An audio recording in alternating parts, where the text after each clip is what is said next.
RKW brewed by Scooter's Coffee on 104.5 The Zone rolls on this Friday edition. A beautiful day in Middle Tennessee. Ramon Foster, Kayla Anderson, and Will Bowling. Pleased to be joined as we are at this time every Friday morning by our good friend Brent Hubbs of VolQuest's and On 3 with lots to get into. Brent, I say that every week. Good morning, but it is especially a good time to have you on today, considering some of the news yesterday. What's going on? And what a great song, too. Friends in Low Places. Huh. Perfect setting for Brent Hubbs. Well done. Thank you. I appreciate the fact that I'm the guy that's in the ditch for you, Ramon. And I'm always going to be down at the dump to pick you up.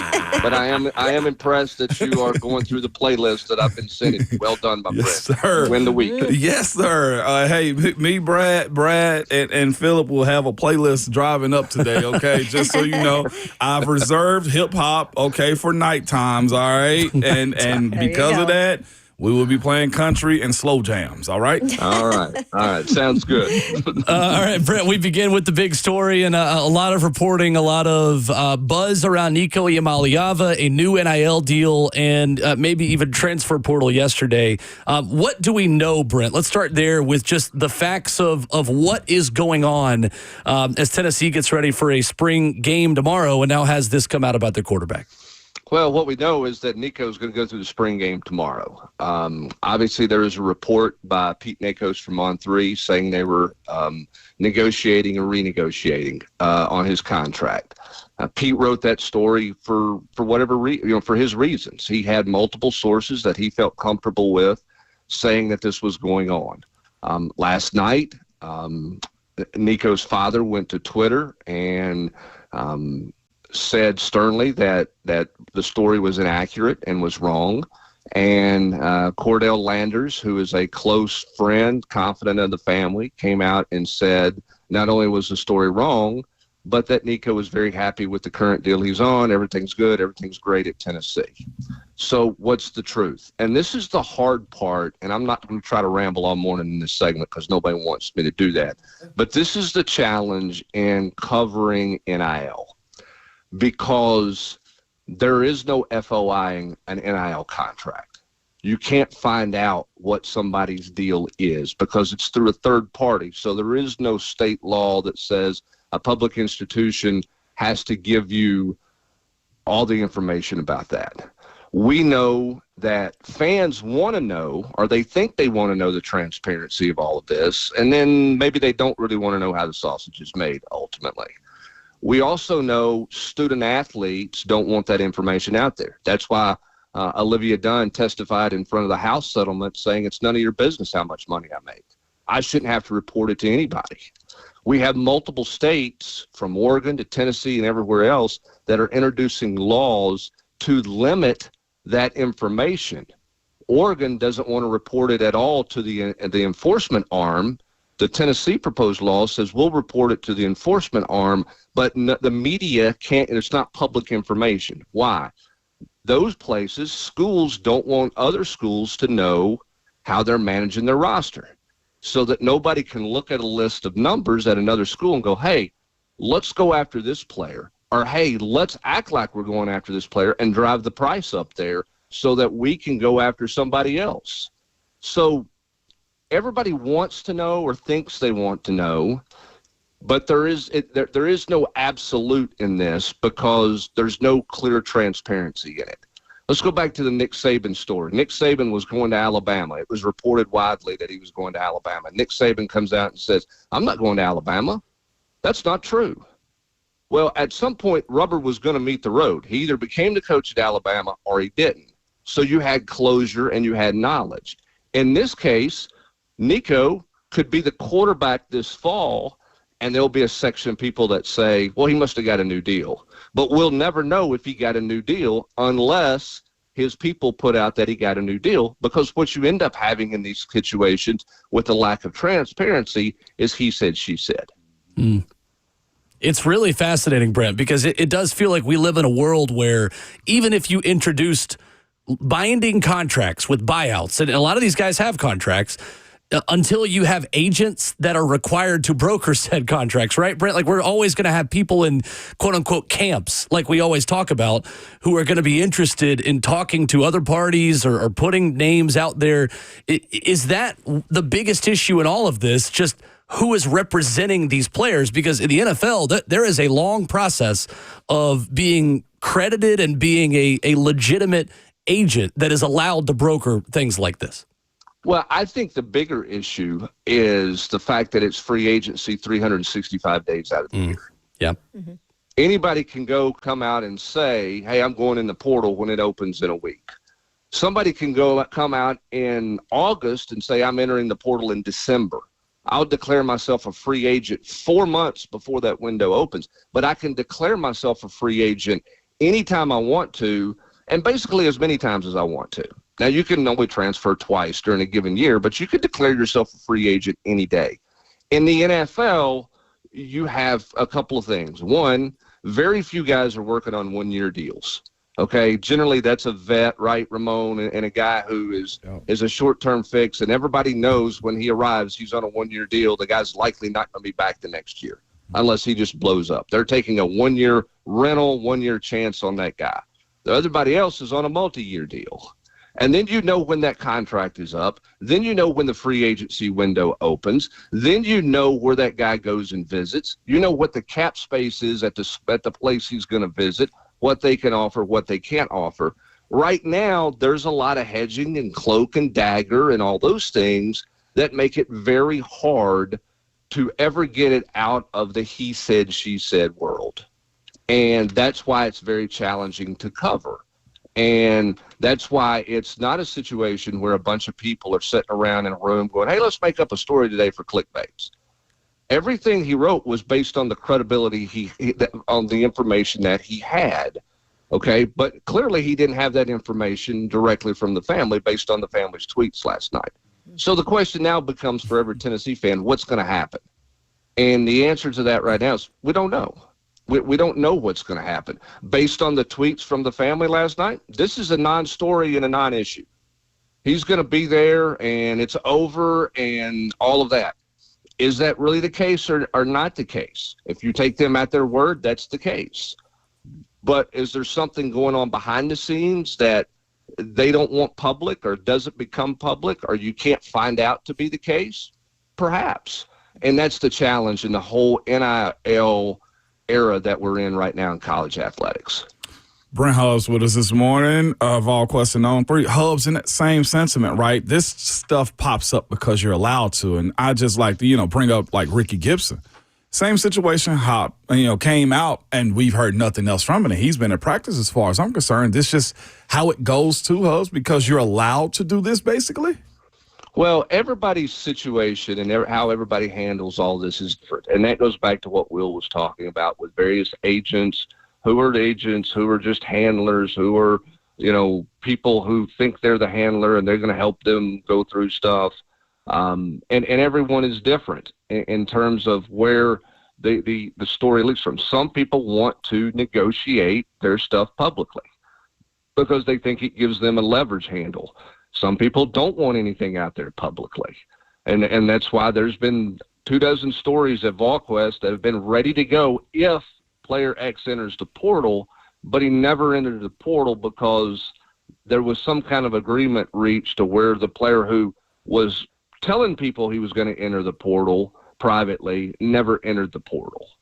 And that's the world we live in right now. And everybody can handle it differently, and everybody wants to know what's going on, and then they find out some things, and maybe they don't want to know what's going on. But right now, the lack of transparency is always going to be there until something changes. And I think the way athletes are trying to portray this, or the way they're moving it, is they don't want anything to change because they don't want to know anybody. They don't want people to know their business. Brent Hubbs, VolQuest, joining us this morning on RK Dub. So, Brent, just to elaborate a little bit more on that, at what point do, these contracts become more set in stone and, there's money and years tied to it? Will that better the situation if they could do something that in the future? We got to make them employees if you're going to do that. and I don't think we're knocking on the door of that right now. Yeah. Otherwise, everybody else's deal is different. So you're going to have rev share, right? So the rev share deal is going to be a set number because you got a cap on that you're managing. Now, that doesn't mean every player is making an equal set amount of money, right? You've got a number of $1 million allocated for football. You got X number of $1 million allocated for basketball. They could spend it however they want to. If they want to spend all the rev share money on one player, they can technically do that. Okay, but it's going to be different dollar amounts. But then for the really elite players, on top of that, there's going to be a third-party NIL deal that we've been dealing with the last few years. That's never going to be public information unless the representatives, the student athlete and their family, want to make it public information. Okay? Because if you can know it and you can say this is what it is and you can be right and they can come out and deny it. Okay? I believe for a fact John Gruden was never going to be the head coach at the University of Tennessee. There was never legitimate discussions. I will go to my grave believing that there was never anything legitimate to him being the coach based on all the information I have. He said last week on the Mike Keith show that he was close, that there was discussions and there was talk about that. I do not believe that to be true. I'm not trying to say John Gruden's a liar. That's not what I mean. But he's saying it this way, and I don't believe that based on all the information I have. I can never prove it. I can never prove that I was right, okay, because he's always going to come back and say, well, yeah, we had discussions. And there's always going to be fans who believe that, yeah, it was much closer and Brent Hubbs didn't know what he was talking about. And that's just something I have to deal with. Wow. Because there is no right or wrong. It's a he said, she said deal. And that's what we're dealing with to a large degree, in the NIL world right now. And that's maybe the best example I can give. I want to piggyback that real quick because I feel like a lot of people want information on this. One thing that can eliminate this happening, Hubbs, is the second portal. The NCAA can control that. Why aren't they? Well, I think there's a fear of lawsuits. There's a fear that, you're negating in some degree, in some way, an athlete's right because football has 2 practice windows. Basketball doesn't. So when you get to into the basketball season, you don't have a chance in the off season to go win a job.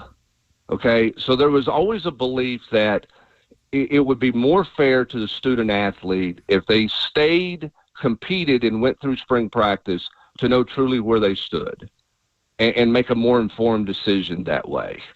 Now, at times, some coaches thought, yeah, that makes sense. And then coaches decided and believed, you know what, I really want my roster to be set in February so we can go start to become a team and build a team. And when I get to all the contract renegotiations in December and I get through that, I don't want to have to deal with the portal again until the next December. And right now, they've reduced the window to a week. And can they make it? Will it go away? There's certainly a lot of people loudly saying we want it to go away. Oh. Will it? We're going to find out. I don't know, but there's certainly a large movement to try to eliminate the second portal window. Because, again, it's not just that everybody goes, well, NIL's the problem. These kids shouldn't get paid. No, I don't think that's the case. There is a place for players to get paid. It's the combination of getting paid versus I can be a free agency any day or a free agent any day I want to be a free agent. That combination is a bad combination. Imagine an NFL franchise. Ramon, imagine when you played for the Steelers, anybody on your roster could come in any day and say, guys, I'm out. Mm-hmm. I'm leaving. It's wild. What kind of, how frustrating is that for teammates? How frustrating is that for coaches? How frustrating is that for management? That's essentially where college athletics is right now. It's not just football. That's where college athletics is right now. And that's the challenge. And that's what's the frustrating part for fans. The games are great. Everything about what we saw in the NCAA tournament was great. It's the off-the-field stuff right now that is very taxing to fans across the country, and that's where college athletics better be really careful about the direction in the future that they're moving towards. Wow. Brent Hubbs joined us this morning. Good information. And I hate to just jump and shift to the spring game, but no, you're good. We got both of you guys. He's like, I'm tired of this conversation. It's making me have anxiety. Yeah, for real. Ramon and yourself, and of course, Jason Swain and the great Mike Keith on the call tomorrow for the Vols spring game. Everybody really excited about that. How will this look maybe different than some of the games in the past, Brent? Well, it's a beat-up football team. I mean, there's going to be more guys in street clothes than you ever want to see. I mean, there's a lot of guys banged up right now. And because of that, I think ultimately it's going to feel more like a practice with scrimmage snaps in it than it is going to be an actual game. In terms of putting the ball down, turning the clock on, turning the scoreboard on, orange team wins, white team wins. It's going to be really hard because at receiver, they only have 7, scholarship guys to begin with. They're down 1, maybe 2 guys. Now you're at 5. Well, you can't divide up into 2 teams with 5 scholarship wide receivers. At running back, you got a freshman who's banged up right now. You like where you're at with your veteran guys. Do you really want them to get hit and play a game? I mean, you're always protective of your experienced veteran players in these situations anyway. So I think because of the numbers issues that they have, you're going to see football, but it may be some more one-on-ones. It may be some more 7-on-7s in there, in addition to some 11-on-11 scrimmage work. But I don't think they're going to put the ball down and play for 2 hours. I just don't think where they're at, Scott, injury-wise with this roster, they can afford to do that. VolQuest's Brent Hubbs joining us this morning on Ramon, Kayla, and Will. Brent, another big visitor in town for the Orange and White game is Maryland transfer guard Rodney Rice. What can you tell us about the latest in his recruitment, and how good does Tennessee feel going into a very big weekend to potentially get him in the boat with his old teammate Jacoby Gillespie? Well, I think everybody has to be careful and assuming anything just because his old teammate's here.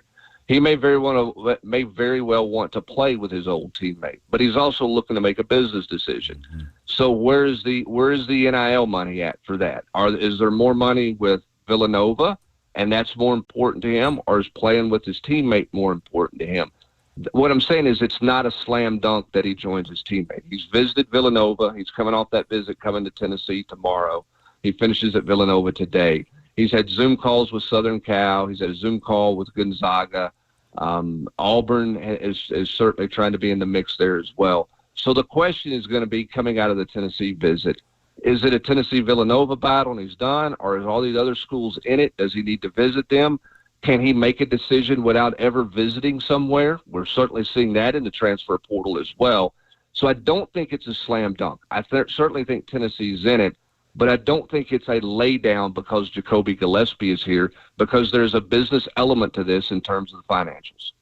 And then there is Nate Ament, Brent, a prospect we've talked a lot about with you over the last couple of months. Did Tennessee kind of go back in with a more aggressive pitch for Nate Ament? I know this is one of those recruitments, like many others, where there's just not a ton of facts around it, Brent, with the way the kind of the family and his camp has handled the recruitment, for better or for worse. Well, they certainly have not played it out publicly. Right. Okay. And so they're not playing any kind of public negotiations and leaking those things out. And they're pretty buttoned up and kind of their secrecy of things. I do think Tennessee's absolutely in it. Are they in it because they've made a bigger deal? I mean, perhaps. They've always had conversations with Nate. This was not a situation in his recruitment where there's been moments at times where it felt like Tennessee was fading based on people you talk to. Now, that wasn't based on Nate, and that wasn't based on Nate's people. That was based on the feeling that in talking to people who know school X and school Y and what they think versus what the feeling is, the vibe you're getting from the school you cover. So it felt like there was a moment in time where Tennessee was fading in that one. But the conversations never stopped. And Rick Barnes is personally invested in this one. He's got a ton of time invested in Nate. And I think the question becomes with Nate, what are you looking for most? Okay? Because I do think there was a story in the Wall Street Journal about Duke's NIL for basketball, mm-hmm. and kind of how that one is. I think they called it Dark Money is the name of the article. If you want to go find it, read it. It's pretty fascinating. Feels like they have as much money as they need to put their roster together. So if that's the case, then you feel like they could outbid anybody that they want to outbid, if that is what this is about. Now, the question becomes, what is Nate looking for? It's 1 year, right? The belief is he's going to go somewhere after a year. So does he feel like his development at Tennessee would be as good, if not better, than anywhere else? getting exposed and marketed and branded as the guy at Tennessee versus being, in a group with Carlos Boozer's twin kids who are obviously going to be the focal point at Duke from a marketing and branding standpoint. All of those things factor into this equation as well when you talk about marketability with NIL. And then ultimately, I think he's going to make a decision based on what he thinks is best for him basketball-wise. It sounds like we got a great chance to do some negative recruiting about the Boozer twins going. I was going to say, I'm not very old, but that makes me feel I know, it's old. like, That's God, saying the something. Boozer twins. Yeah, Wow. exactly. Now, here's the thing. Duke's coming back going, hey, that Rick Barnes, he doesn't play offense. Why do you want to go there if you're Right. an offensive player? Oh, it's all totally. about defense there. So, and Rick Barnes is going, well, I had Kevin Durant. He's pretty good. So call that negative recruiting or call that accurate recruiting, Ramon, however you want to do it. You've been through the process. There are various ways to compare one school to the other for sure. You don't want to go over there with that old guy. Trust me, I've heard that before. VolQuest's Brent Hubbs, Friday mornings here on the show. We appreciate you as always, Brent. Thank you. Yeah, hey, Ramon, come on over and hang out with the old guy tonight, buddy. Man, I'll I see you can't. then, all right? Don't you try to go to sleep at about You'll be 9 playing o'clock. Glorilla Gonna before keep 8 you p.m. up. today. Have the cornhole out, all right? Let's do some things. Oh, I don't know about late nights for me. I hope the phone doesn't ring all night long. We'll find out. Thank you, Brent. Thanks, Brent. All right, there's Brent Hubbs. He'll be on the call for the Tennessee spring game tomorrow with our Ramon Foster. You hear him here every Friday. Brought to you by Ascend Federal Credit Union, your financial partner for every stage of life.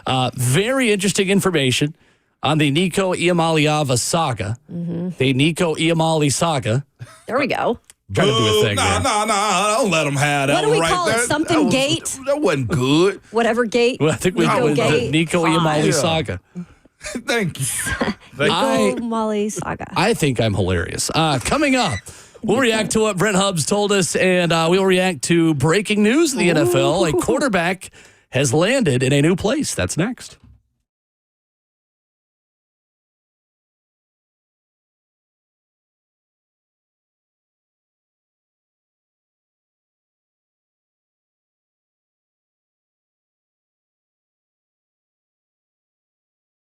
One word that comes to mind when you think about Genesis Diamonds, integrity, man. This is a company built on a solid foundation with total transparency and honesty.